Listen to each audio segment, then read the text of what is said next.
Ladies and gentlemen, we are back after a week off, and a lot of stuff's going on. Brendan Sorsby's situation has seemingly come to a conclusion, but not many people are happy about it. We got more tampering.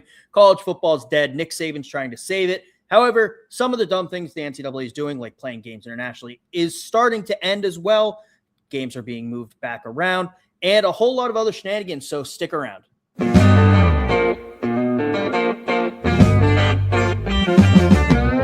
They're eating the dogs, Ciarnan, in Tuscaloosa. They're eating the dogs. You know that? If they were eating the dogs. Oh, a meth raccoon. Yeah. Just awful. There is nothing good about this. It's the worst possible scenario for the CFP, for the national championship. Notre Dame is a mid-program with really good marketing. And the Michigan players are going to look at that, and anybody who's committing to Michigan in the next years will just go, I want to beat them even more. Like, I wanted to beat them when I first came to the school. Recruits are going to see this. You have, as some fans have put it, a mascot flashing their pop tussie out.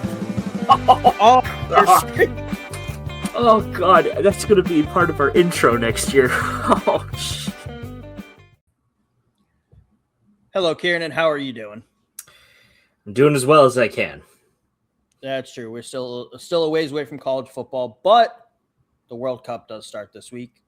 I debated wearing my 1994 U.S. men's national team jersey, the denim with the stars, but I was like, we're a football podcast. Yeah, is that too on the nose? So I decided not to do it. But before we get into any of this, Ciarnan, I got to know, Ireland's not in it. Yes. Who are you rooting for in the World Cup? Crap, that's a really good... probably Scotland. Attaboy. If I was to just take one off the back of my hand, I would say probably Scotland. Everyone's talking about how this USA team is really good, or at least competent enough to make it relatively far. I mean, I don't even think they could get out of the group stage, but that's just... I think they'll get out of the group stage, especially now. And I'm sorry, we're not going to talk about soccer this whole episode. Yeah. I think they'll get out of the group stage, just especially now that they have expanded the field, and the top 8 third place finishers from each group will progress to the next round. I think if America doesn't advance out of the group stage, then something is seriously wrong. I don't think they're going to make any noise. I feel like they could make it out of the group stage and then get knocked out, and it'll still be disappointing, like the next round. But it'll be interesting. But I am also rooting for Scotland. Belly of Sports, shameless self-plug.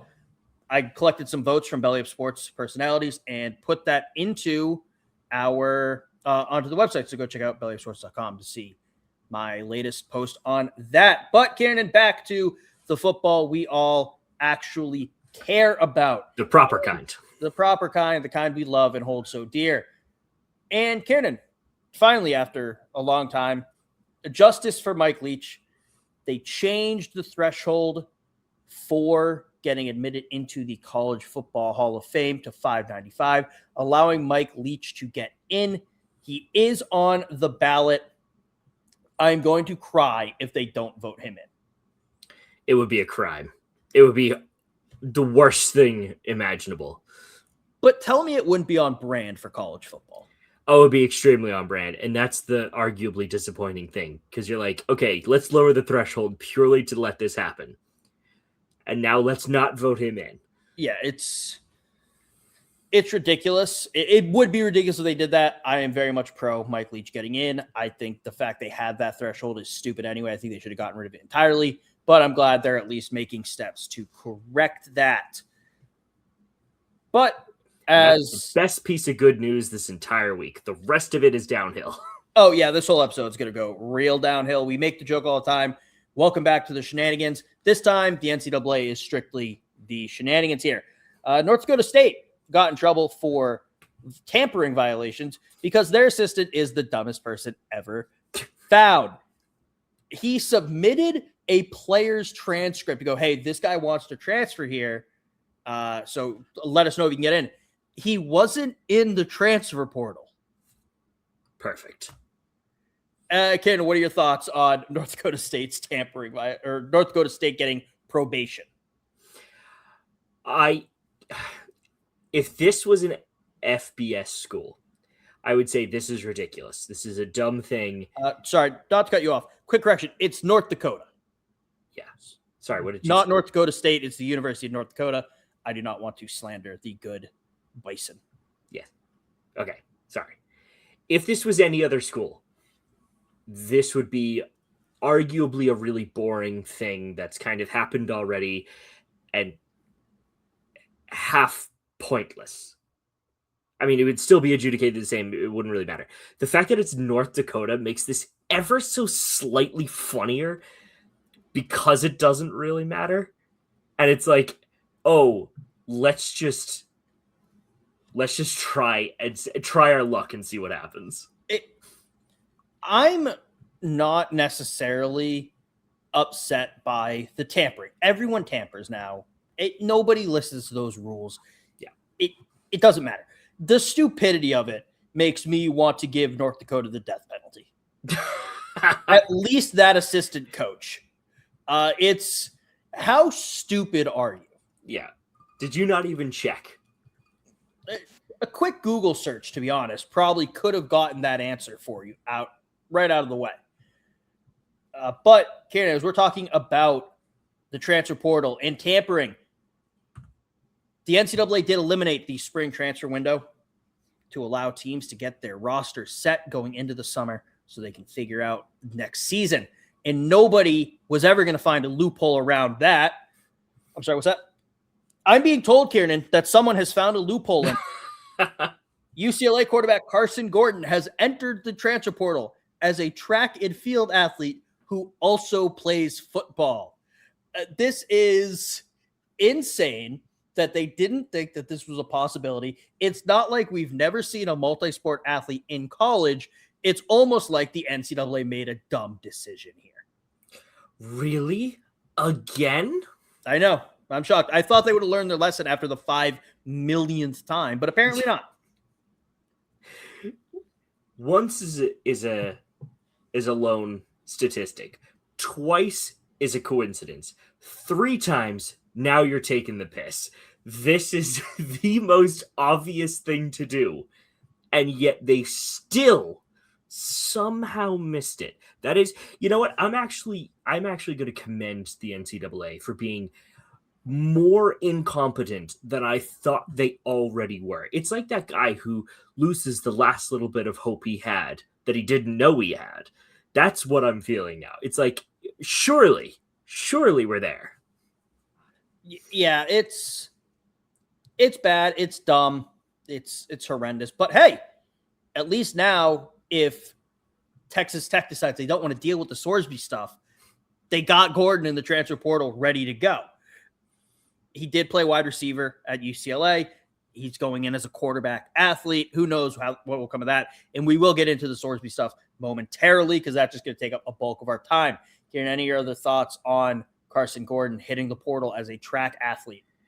No, the only thing I'll say in conjunction with this isn't the weirdest thing that we're going to talk about today. Nope, not at all. One other thing, though, on Gordon before we move on. If he does anything noteworthy for his next team in football, the guy on Conan's podcast who's talking about Jeffrey Epstein, like Jeff Epstein, the New York financier, is going to do numbers. Carson Gordon, the track and field athlete, going to do numbers. Oh, my God. Please, we have to tweet that out right after the show. Yeah, I think I have to. I think that'll be a tweet we do.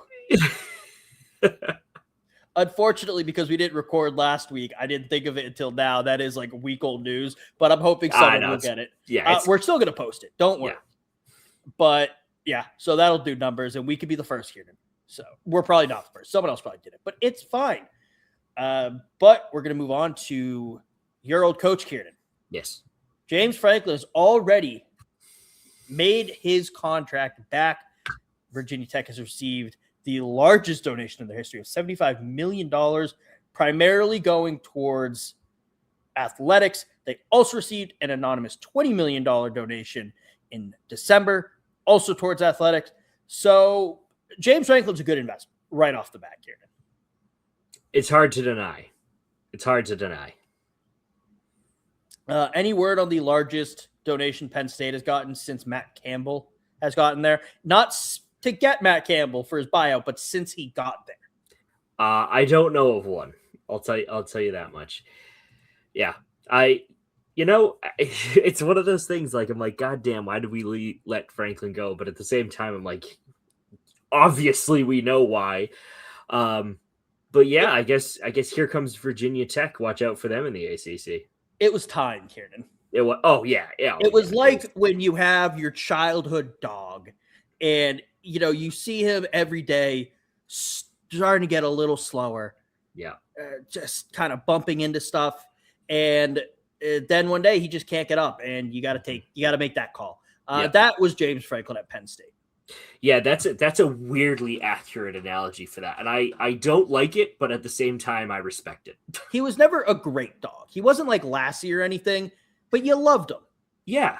He was a cute dog. He was a good dog, but sometimes he would shred up your couch and shit on your pillow. Yeah. But you loved him regardless, and that was James Franklin at Penn Ciarnan, I have a challenge to you now. Okay. You have to one-up Virginia Tech. You have to donate more than $75 million. Do you think I have anywhere in the region of $75 million? I've thought about this. Okay. You are going to live conservatively another 37-ish years. Okay. Thanks, I guess. Bring you to about 66, so you get to enjoy 1 year of retirement. Jesus Christ, that's grim. Okay. Men in my family don't live past 73. Men in my family do. Okay, so we'll split the difference here. 67. Okay. Glad we got that. So, Ciarnan, you just pledge $100 a month for the rest of your life. And okay. Even with $100 a month for the rest of my life, is that correct? Yeah. Did you do this math already? No. Okay.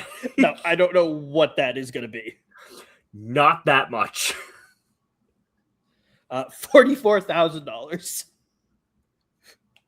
That is the price of a new car. That's that is. You can get a 1-star punter out of the portal. Congrats, Penn State. We did it, Ciarnan. We saved the city.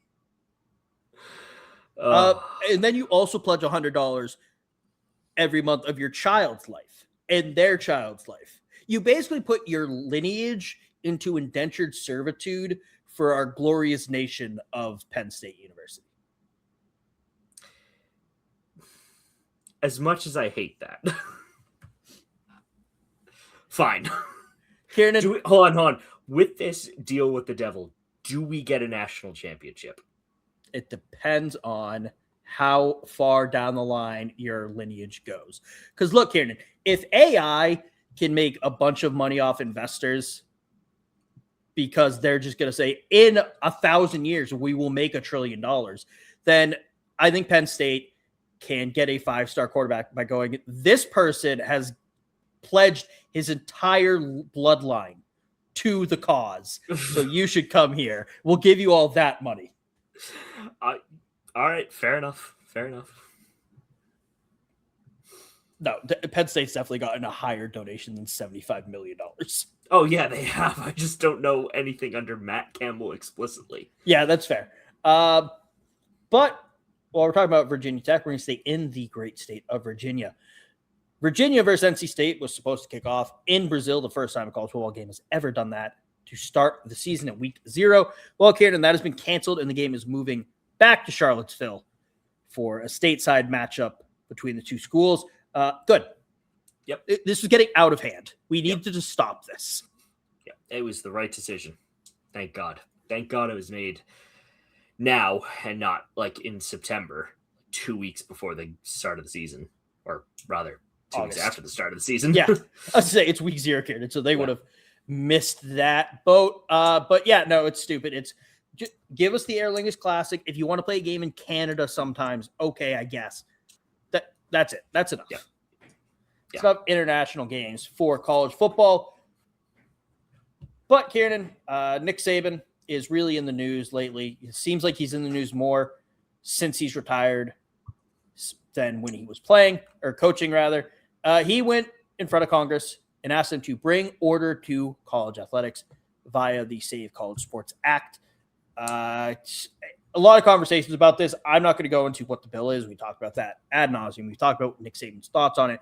But again, we're having these arguments on social media where it's, oh, now that Nick Saban isn't the only person who can pay players, he wants it to stop. Ciarnan, as an outside objective viewer, what are your thoughts on that? My thoughts on the matter is that it shouldn't be going to Congress anyway.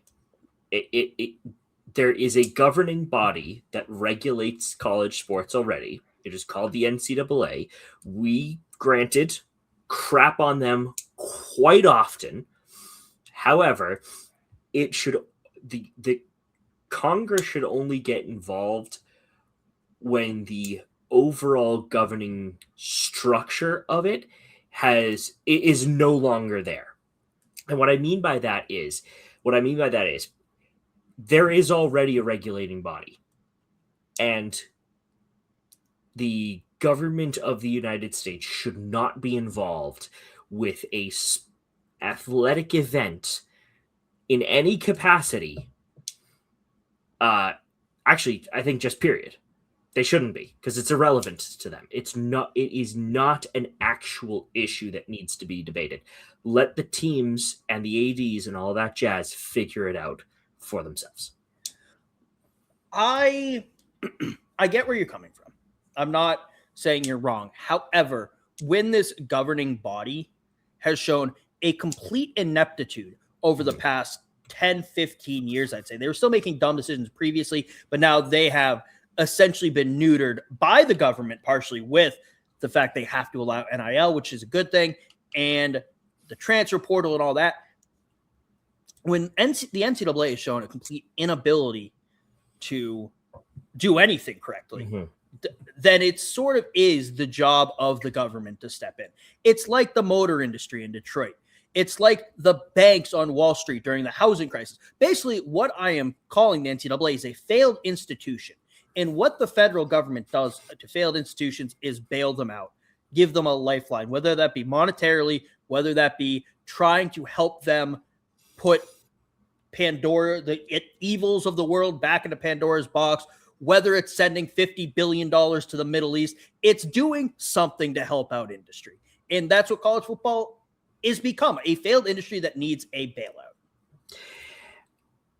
That's a perfectly acceptable reason to base your thing off of history and other forms of I guess life in general, but that's the main problem.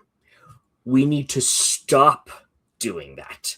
It is actively causing worse situations, no matter whichever way you slice it. Okay?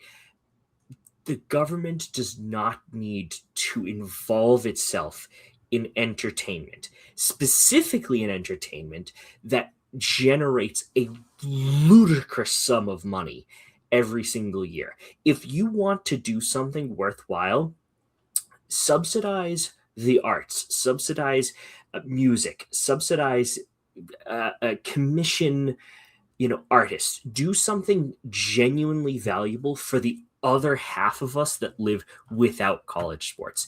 College sports is a $1 billion+ machine. It's fine. Two things. One, funding the arts kid, and that sounds like communism to me. Oh, here we go again. Two, you're going to say fund the arts. Have you ever seen an angry run from Derrick Henry? That's art. Fine, it's art. Your it is Sistine Chapel, your Mona Lisa. I want Derrick Henry running over someone in the A gap and stealing their soul. That's art to me. No, okay, it's art to different people then. No, I know what you're saying, though. Yeah. Like, there are better ways the government could be spending their time and their efforts. Yeah. But hey, Ted Cruz isn't running away to Cancun. So it's a win. It's a win. Yet. But no, I do think it's back to the main argument I'm seeing, and that's not saying this wasn't a good argument, but people who are kind of saying like, oh, Nick Saban, now that he can't pay. First off, you can pay players and still think it's getting out of hand. Second of all, if you think Nick Saban's the only person that's paid players and you root for a competent team that has won anything, you have also paid players. Yeah. Like, I do not care if you think, oh no, my school is special, we're the only one. No, you're not. You're not even remotely close. But how many people need to say this? You have Nick Saban, you have Kirby Smart, you have Kurt Cignetti talking about it, you have Dabo. My thoughts on Dabo are clear, but you have Ryan, you have all these people talking about saying this is getting out of hand. Who has to say it for people to listen and go, oh, maybe we do need changes? It should have been Nick Saban 3 years ago. Should have been Nick Saban like 10 years ago when he first talked about this. Sure. But like that's the point, is like if people will not even listen to arguably the greatest college football coach that has ever lived, then nothing matters. That's because if you can do it and get away with it, and we're going to get into a diatribe here now talking about Sorsby in a minute, but if you can do these sort of things and just get away with it, then nothing's going to stop you. It's irrelevant. Nothing matters. No. And on top of that, I mean, you're saying the government shouldn't need to step in to help the NCAA, but then the government stepping in and completely undermining the NCAA when they do dish out a punishment for a guy betting on his team. Yes. And going, no, we can't. He's proven that by having him face the consequences for his actions, that's going to hurt him. That's going to hurt his feelings. So 2-game suspension, and then he can play, which is what a judge said when he ruled in favor of Sorsby's injunction for gambling and put the trial at the end of the college football season. Ciarnan, what were your immediate reactions seeing this? Nothing matters anymore. Nothing matters. It genuinely nothing. The NCAA or college football as even unspoken rules, things you don't do, things you don't say, blah, blah, blah, nothing matters anymore. Because if somebody can go and get a guy that has actively and admittedly intentionally bet on games that he can outcome, or he can cause the outcome of, nothing matters. It is completely irrelevant. And to the NCAA, this is where I'm talking. This is kind of perfectly feeds into the Ted Cruz thing, or not the Ted Cruz thing, but the Nick Saban / the federal government thing.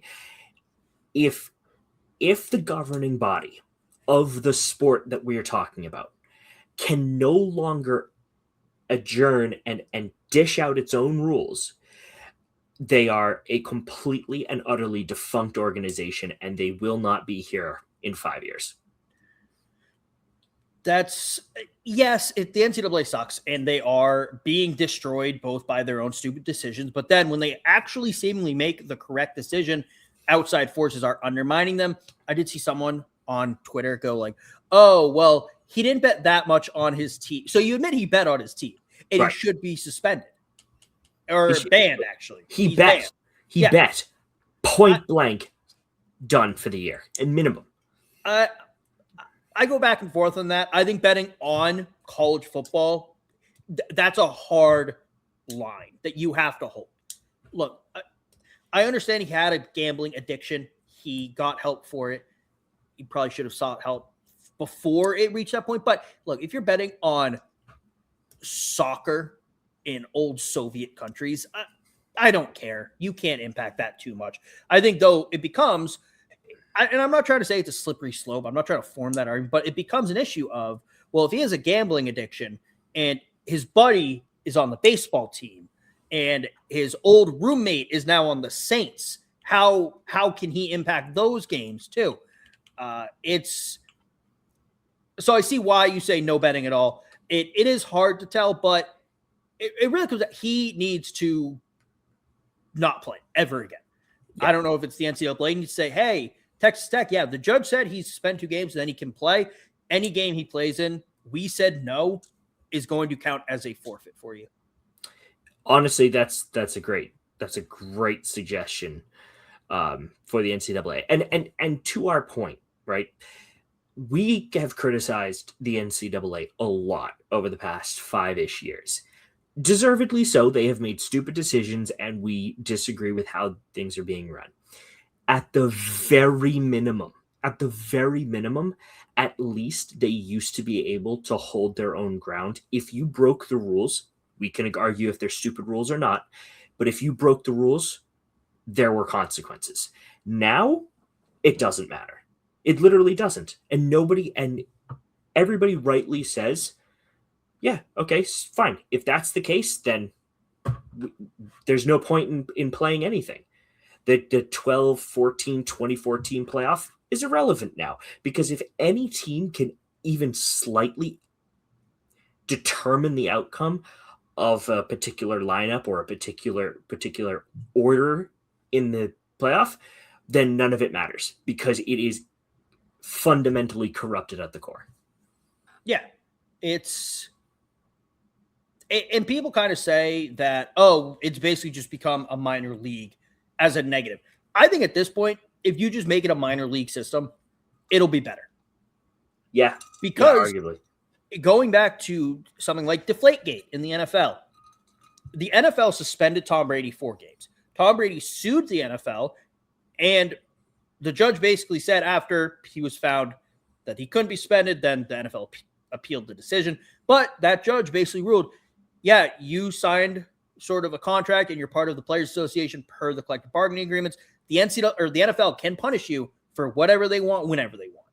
Mm-hmm. And something like that would probably make more sense for the NCAA at this point. Mm-hmm. It's insane. Now, there have not been zero consequences in this situation. Obviously, Brendan Sorsby is now radioactive in the draft. That is going to be a concern. He is going to fall because of that, unless he has a phenomenal Heisman-esque camp season. But most likely, he's going to fall because of this. And teams have decided they're no longer going to be playing Texas Tech. Georgia has sent out internal memos saying, do not schedule Texas Tech anymore.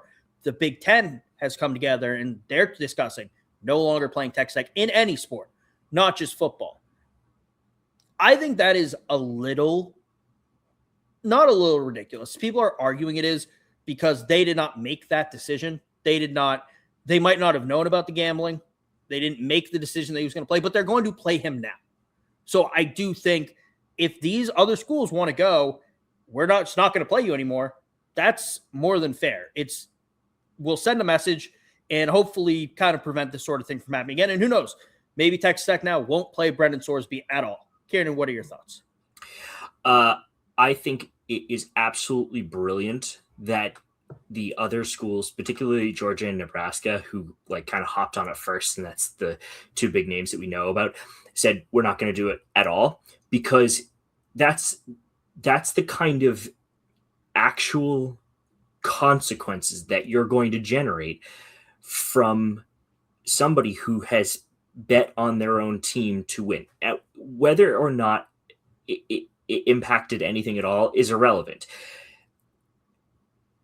The teams who play Texas Tech are ultimately compromised by this purely by association.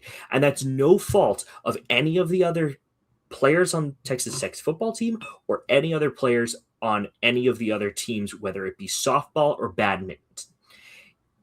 They are guilty, unfortunately, by association with Texas Tech. And you're probably like, that's a ridiculous assertion. But no, this ruling has confirmed that you can just get away with things and just have a sympathetic judge deal with the consequences. I think it is a perfectly calculated consequence for Texas. And I genuinely hope that two things that have to happen. Either Brendan Sorsby does not play college football for the rest of his life, and that everybody just goes, okay, we're washing our hands of this. Fine, we'll schedule you in the future. Or two, they follow through with the threat and say, nope, until you have proven that you no longer care about the integrity of the sport or even the semblance of fairness, and we're done. We're not going to play you. End of story. Yeah, I think it's fair. And there are discussions about potentially the Big 12 even sanctioning Texas Tech if they play Sorsby. And Booster Cody Campbell, we've talked about on the show before about beefing with various members of the college football community, said that they may take actions against individual schools for colluding. And said it's an antitrust violation. If each it isn't. If each individual conference, the governing bodies goes, we are not going to schedule you anymore, then it's not collusion. And it's insane. That is a nuts take. That is an insane take to make. Yeah, no. And a lot of other Big 12 members have kind of spoken about this. Utah athletic director said it was disheartening. Colorado said it was troubling. My favorite, Kansas State's athletic director, said it's total fucking bullshit. Good on him. Hilarious. And he even said, what is integrity if every time you go and play somebody they can bet on their own team? It's insane. And it's like you said, it's a bad look for the Big 12 as a whole. It's a bad look for Texas Tech. It's a bad look for everyone involved, except weirdly the NCAA. Mm-hmm. Yeah, you're absolutely right. This makes the NCAA look like the good guys. This makes the NCAA look like they're halfway competent, right? It's a rule. It's in there for a reason, and you have broken said rule. Therefore, we're going to punish you. Oh, by the way, a judge, I can just go and sue you, and a sympathetic judge is just going to side with me because that's how it works now. Okay, so nothing matters. I don't see how they couldn't get a change of venue. Okay, I'm 100% on that. The first thing I thought of is, why is this being debated in Texas? And this is not me saying it's an issue with Texas. This is not me saying this is an issue with Texas Tech specifically, because back in when Trinidad Chambliss was trying to get his extra year of eligibility, it was overseen by an Oxford, Mississippi judge. Mm-hmm. And I understand that's where it's filed. Can't they ask for a change of venue or something to anything, not have this happen every single time?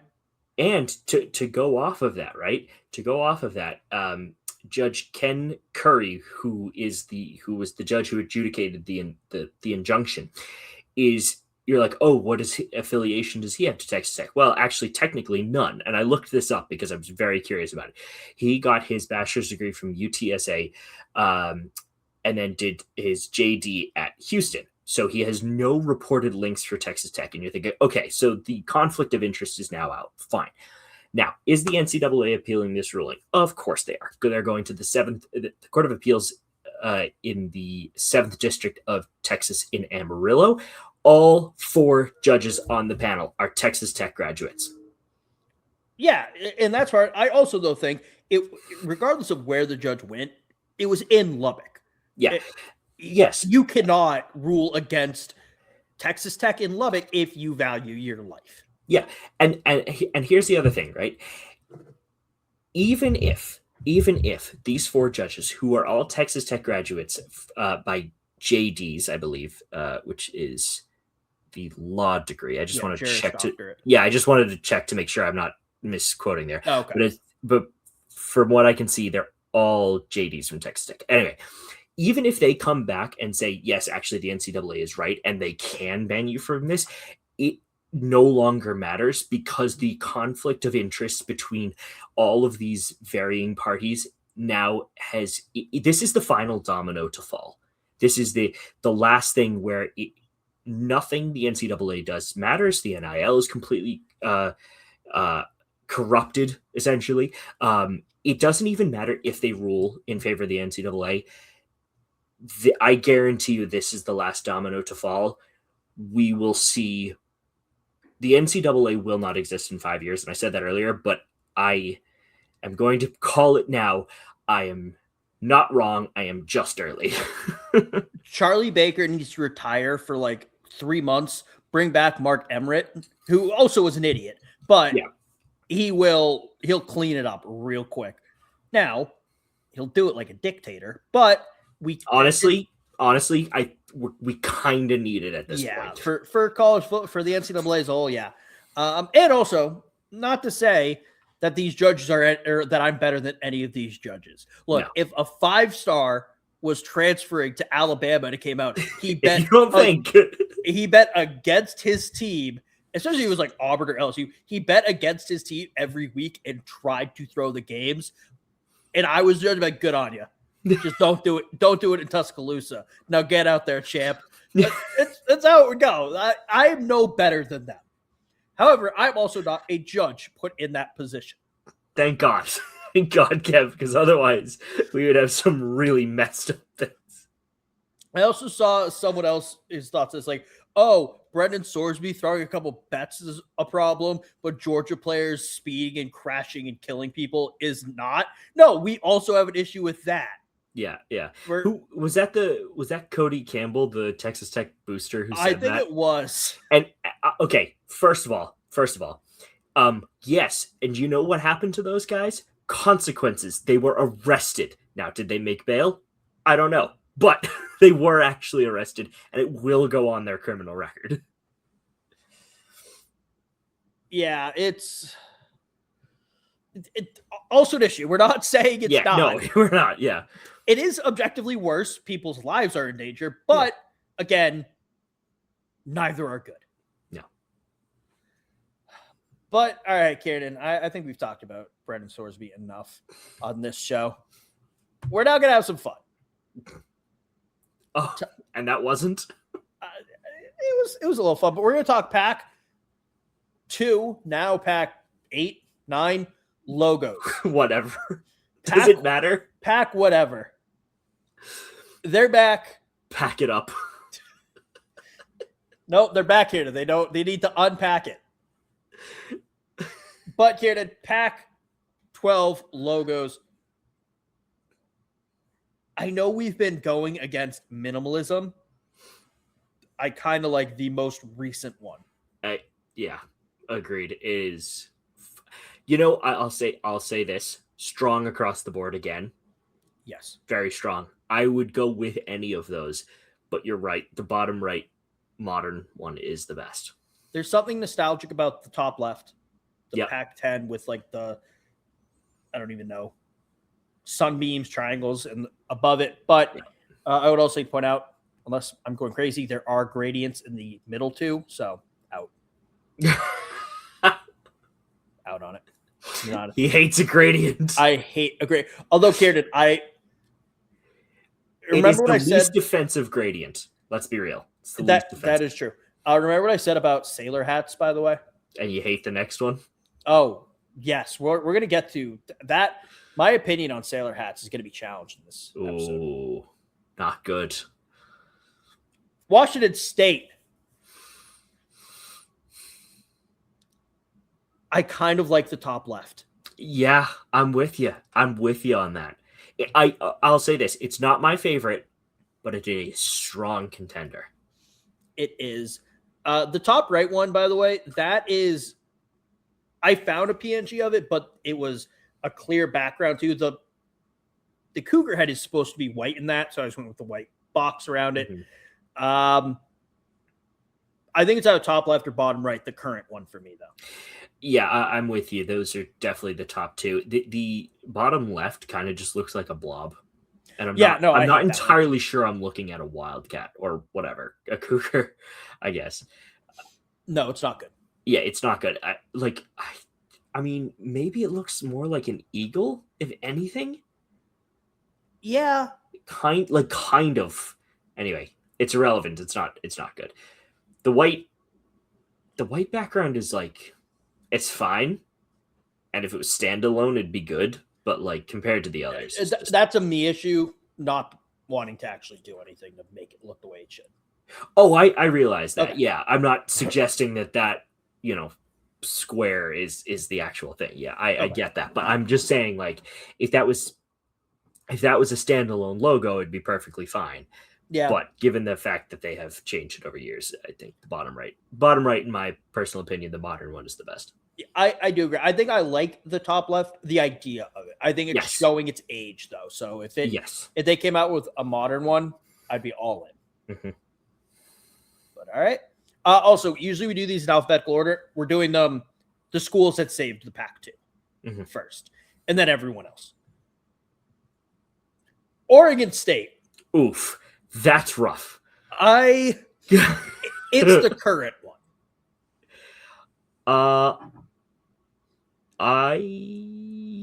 No, I'm gonna go bottom left. Okay. The beaver, the bottom left, and the top right, by the way. First off, they're the same. They just darken the orange a little bit. It looks like it's having explosive diarrhea in the middle of a board meeting, and it's like I couldn't make it to the bathroom. It's just that like shame and disgusted look with it's like, oh, I can't believe I'm doing this. I'm not gonna have a job tomorrow. I'm either gonna quit or get fired, but I can't do it. It does, but that makes me like it even more. Okay, that's fair. That's fair. And I do not like the sailor hat versions on this. Yeah, it's not good. It's not good. First off, it has a human ear. Oh, yeah. I didn't even realize that. That's gross. That's creepy. It looks like a failed cereal mascot. Yeah. Mm-hmm. I see that. I see where you're going with that. I hate it. I hate both of them. And I already put my issues with the other two. So I got to go modern one. That's fair. Boise State. Ooh. Now, the top left, they've had a few versions of that, but it was basically the same. It went from Boise Junior College to Boise State, parentheses or quotes, Broncos. I just went with that one. I like the state outline. I like the Idaho outline. Yep. Anything but Texas, right, Kev? Exactly.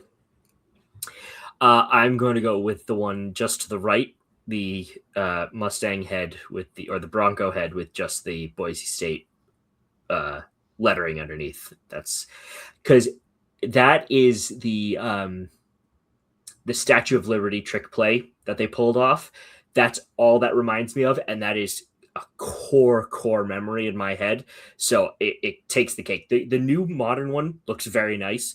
It is a little bit of an upgrade from the previous one, but it is that trick play is just so nostalgic. It's the nostalgia. Yeah, I can't get away from it. That's fair. I don't know if I like the muted colors more or not. Like they made the colors a little brighter, a little bolder in the most. It is nice. It is nice. I do like it. I kind of like it too. I also like though how they moved away from that gross orange. I don't like the orange in the top middle, top right, or bottom left, although I do like the state outline one. I like those two oranges in the bottom right and center right, bottom. Yeah, a little bit more vibrant. Yeah, it's not that puke inside of a pumpkin orange. Gotcha. It's that orange you can sit with. Fresno State. What am I looking at in the top left? It's a gremlin. Yeah. It's a gremlin. The top right is a ripoff of the Georgia's old one. Georgia, Gonzaga, Georgetown. Like they all look the same.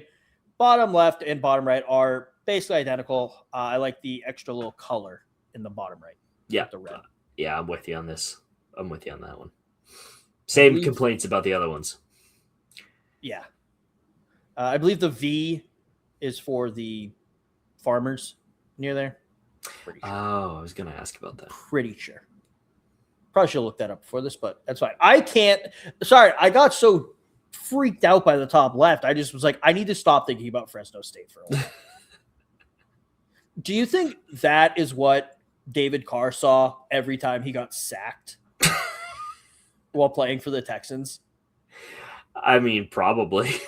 The 3 billionth time he just has that thing talking in his ear. Colorado State. Not a lot of change. No. They had some old ones that might have been used that had just an A for agriculture with Colorado in it that was orange, but they've never said they officially used it. So yeah, I went with these ones. I kind of like top left. Okay. Too much like Oregon for me. That's right. This is really just which shade of green do you like? It's true. Bottom left for me. Bottom left is strong. I like bottom left too. I kind of like the darker gold of top right, but I like the green with that golden. I'm with you. I do think bottom right is a happy medium. Even though they haven't made many changes, I think Colorado State weirdly has strong logo history. Yeah. They found the design that works for them. They're sticking with it. Just got to find the right colors. I'm actually out on top left. Okay. You going back bottom left now? I think I'm going bottom left now. Oh, it's giving John Deere a little too much. Yes. Yep. Mm-hmm. So I'm out on it. Bottom left. It's like John Deere and Ram trucks had a crossover vehicle. I don't know if that'd be a truck or if it'd be a mower with a big ass engine in it, but it's giving Ram truck John Deere. Yeah. Joint project. I almost said group project. All right, Gonzaga. And there is an asterisk here. You can't really see it because of the belly up logo. They don't play football. They are a full member for everything except football because they don't have a team. But really, they just darkened it up. And we love the Pac-12, so I wanted to include them to show them respect for joining our sweet prince. With all that being said, Ciarnan, I don't really have a preference. I think the outlines are a little crisper with the dark blue and bottom right, so I'm going to go with that one. Yeah. I'm surprised they don't have like a standalone animal, though. Yeah, me too. They might as like a secondary or an alternate. But again, it's not. Yeah. For the most part, this is just going to be primaries, unless it's a school like Michigan, where they literally have just the same M with different shades of yellow that are basically imperceptible to the human eye. I know Colorado State is similar, but they had some drastic color changes, so that's why we. Yeah, it was a different shade of green, but they were distinctly different.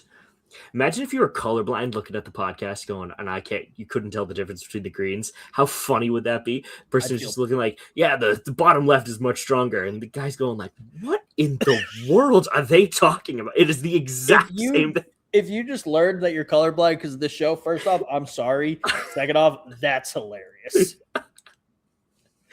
Please message us if you're colorblind and you only found out because you watched this podcast and saw the old versions of the Colorado State logo. Take it in the quad, doing our civic duty, helping people find out if they're colorblind. That should be the eye test they give you at the doctor. Yeah. Like show you we're going to go back, show you top right. All right, this one or this one? And it's bottom left. Which one is forest green? Yeah. Number 1, number 2. Yeah, they are all slightly different in every color except the white. Yeah. Except top left. That was completely different. But that's crazy. All right, moving on to San Diego State. Ooh, a lot of good logos here. I don't really like the top middle one. Yeah, it's a little bit too cartoonish. I see what you mean. It's kind of giving, you can't change that mascot. It's history. Like the Washington football team or the Cleveland Guardians. But I kind of like top left, to be honest. It is giving old Aztec like art. I think it's really interesting. I'm glad they got rid of the state in the S, but I kind of like the gold outline. Yeah, I see. I see what you mean. And top right, it looks cool, but also it's very much giving clip art. Yes, but it is very cool clip art, if I may say so. That's true. I think I'm going to go with bottom left. You don't see the red and gold combo a lot in college football. It's unique. It's not just nice. A letter. It's nice. It's very aesthetically pleasing. Yeah. Are we both going bottom left? I'm going top right. Okay. Top right, bottom left. All right. That's cool. I think we can agree, though, that the San Diego State football team in the top middle there was a good call to switch. They also still do use the top right one as a secondary logo, but it has kind of Aztecs under it in the word mark. So Texas State, who used to be Southwest Texas. That's also not a mistake. They had initially the Bobcat above the words Texas State, and then they got rid of it to just have the Bobcat head. Ciarnan, what are your thoughts? I prefer the one with the lettering. So I like the lettering, but I feel like it's too much. It's too wide. It's too vertically high in comparison with the logo. Yes. Mm-hmm. I think they would have had to make the logo itself bigger. Mm-hmm. So it was more of a square. Mm-hmm. Or like put it behind it or something like that. Yeah, something else. I really like the lettering on it. Yeah, me too. How it looks like, and it could just be shitty eyesight. The left side of the letters are a little thicker on the outline than the right side. I really like that look. Mm-hmm. But also, I don't know what drugs were involved in the top left, but I kind of dig it. Yeah, it's like a cartoonish alien type thing. It's giving a Pokemon or Yu-Gi-Oh or something like that. Yeah. And I love it, but I'm glad it's not their actual. And it's disproportionate left arm. Yeah. Like you could argue that the right arm is kind of like juxtaposed where it's like high, so it's like hiding the rest of the bicep, but that one looks like this. Like yeah. Yeah. A lot of these older ones, it's like, oh, that looks cool. The execution is just awful. Yeah. Yeah. But, boy. Yeah, it's interesting. But yeah, I think getting rid of the Texas State word mark was the right choice. Mm-hmm. Fair enough. Utah State, and I have one question, Ciarnan. Bottom left, why did they make it hot? Yeah. I knew that was coming. Hot singles in your area, and it's just the Utah State Buffalo. Oh. Why is he hot? I don't know. Look at his hair. Yeah. They really made him hot. There's a quaff. We're going to ignore bottom left. Yeah, it's going to be hard to record the rest of this podcast bricked up.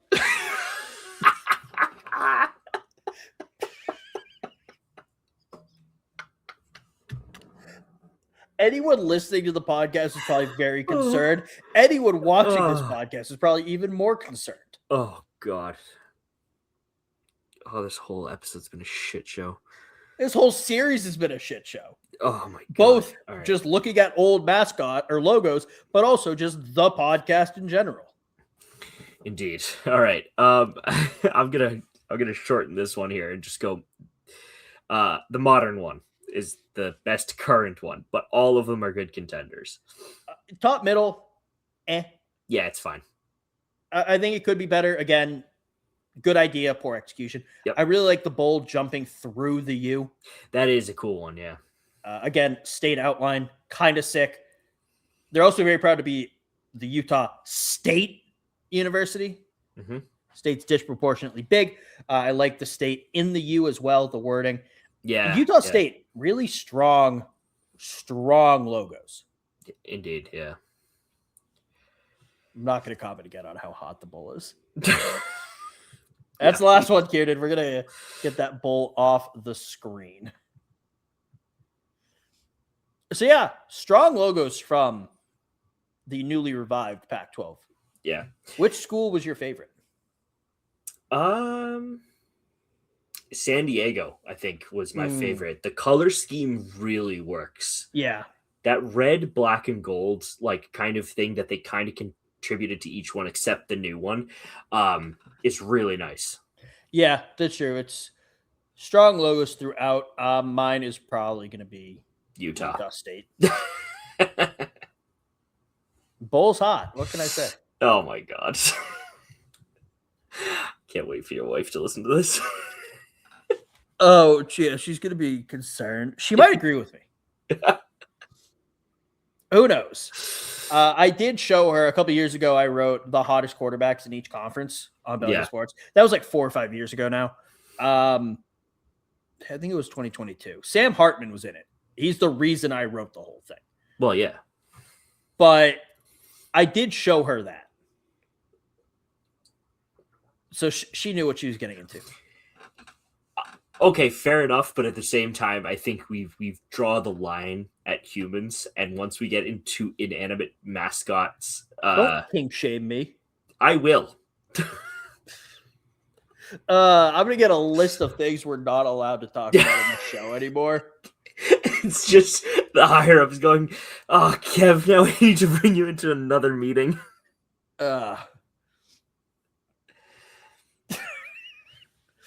I want to start bringing back quote cards. What? Quote cards? Yeah, we used to do them on the show. Hey, let me see if I can pull one up real quick. It you would say something, I'd throw your picture on a graphic, put the quote on it. Oh, those ones, yeah. That was probably a while ago. It was a very long time. But yeah, I might have to start. Damn it. Log me out of the Instagram account, and I don't know the password. That's an outside of getting a new laptop. I don't know any of my passwords anymore. But yeah, so that's our episode, I think, Ciarnan. Anything else you want to touch on before we go? No, I think we nailed all of it. That's true. But first, we'll do our weekly check to make sure nothing crazy happened in college football in the last hour. Yes, seriously. Everyone, get on your phones. Everyone check real quick. We'll go to ESPN just to make sure. I don't think so. I think we're good. I think we're in the clear, Ciarnan. So something's going to happen in 5 minutes. So yep, we're good. All right. Everyone have a good, safe, fun rest of your week. Make good decisions. Don't drink too much. And if you do, don't drive. See ya.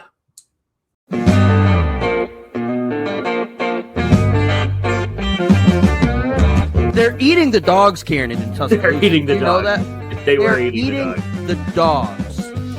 Oh, a meth raccoon. Yeah. Just awful. There is nothing good about this. It's the worst possible scenario for the CFP, for the national championship. Notre Dame is a mid-program with really good marketing.